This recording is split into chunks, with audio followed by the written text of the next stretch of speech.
Mdada, mwanaume anapoamua kuondoka katika maisha yako amefanya maamuzi. Yaani hamna mwanaume ambaye anamwacha mwanamke hajafanya maamuzi. Hizo ni decision za mtu mzima, ameamua kabisa, ameona tayari amepata option B, amepata mbadala wako. Hamna mwanaume anaondoka kwa mwanamke wakati hajapata mbadala. Wadada inabidi tuwe waelewa. Yaani mwanaume anaondoka kwenye maisha yako, unalia, atarudi, lazima atanikumbuka tu, atarudi naamini. Unakaa mpaka unaanza kusali ili huyo mwanaume arudi kwenye maisha yako. Baby girl, you are wasting your time.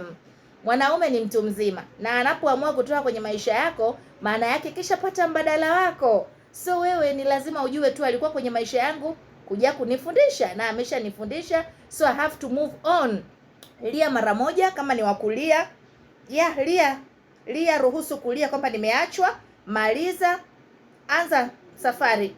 Lia kama ambulance, unalia huku unatembea. Huo ndio wanamke, huko ndio kukomaa. Hiyo ndio wisdom.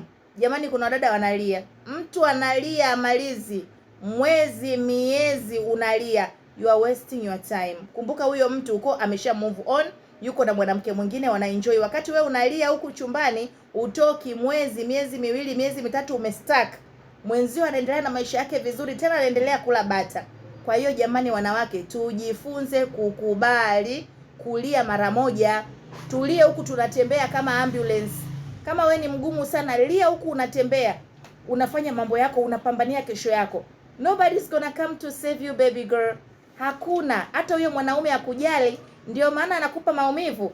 Mwanaume yote anayekujali, anayekupenda hawezi kuruhusu maumivu kwenye maisha yako. Ukiona mwanaume wako anaruhusu uumie, maana yake hakupendi. Yes, na lazima ukubali kwamba sipendwi. Pambania maisha.